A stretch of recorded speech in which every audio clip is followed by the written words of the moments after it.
Cordial saludo, mucho gusto. Mi nombre es Jonathan Roa Rodríguez. El día de hoy vamos a hablar sobre la evolución de la psicometría.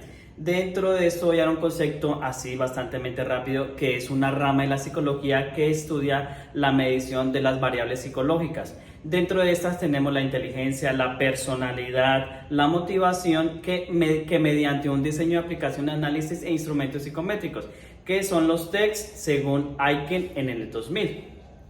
Dentro de esto es por qué medir los procesos psicológicos, ¿sí? Estas mediciones nos ayudan o nos permiten a conocer el grado de que una persona posee una variable observada, según Coet y Swear en el 2000.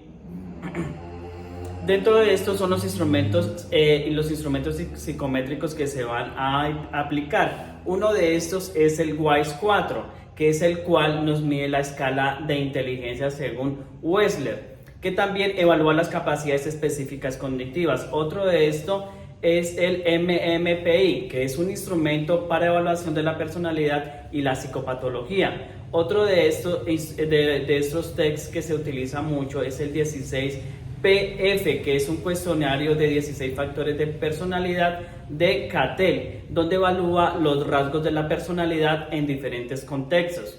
Otro de estos textos que tenemos es el BDI, que es el inventario de depresión, que se utiliza mucho para evaluar los síntomas depresivos. Y por último tenemos el TECS TOLUS, que es el que nos evalúa la atención perceptiva.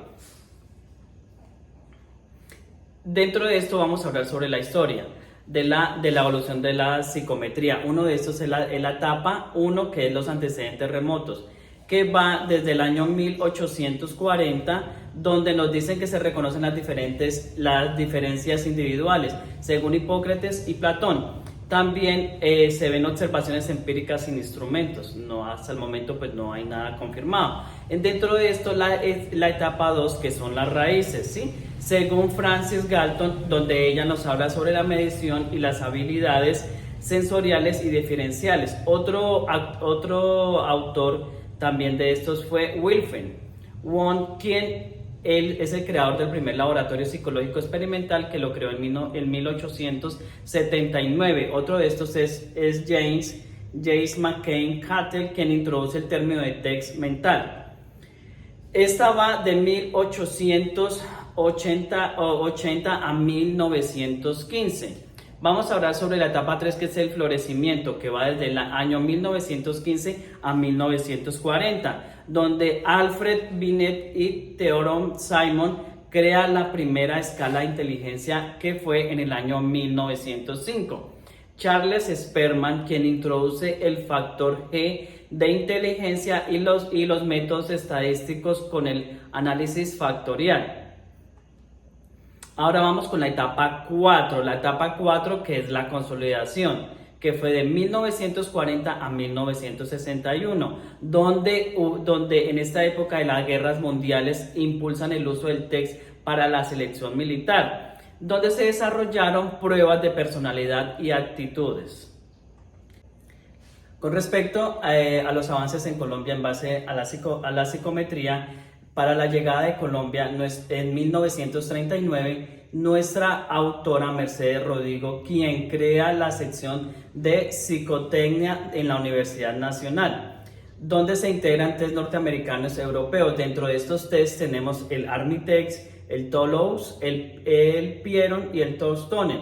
Dentro de esto también ella nos crea el proyecto del hombre colombiano, basado en donde ella junta la psicología y la antropometría.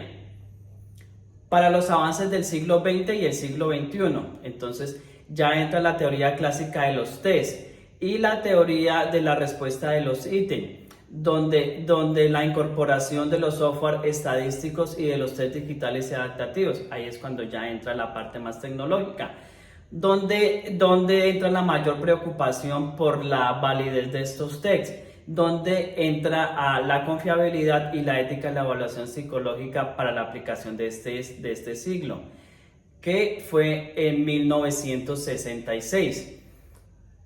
Para el siglo XXI vamos a hablar sobre las explicaciones actuales y los desafíos éticos. donde en las áreas de aplicación la psicología clínica, educativa y organizacional y judicial y deportiva.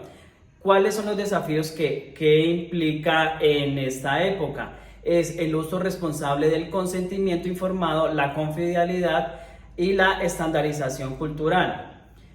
Tomé esta frase para este caso, que es: una prueba no puede ser válida sin ser confiable, pero sí puede ser confiable sin ser válida para el siglo XXI. Y pues acá tengo las referencias de donde saqué toda la información de lo cual yo les estoy hablando. Muchísimas gracias.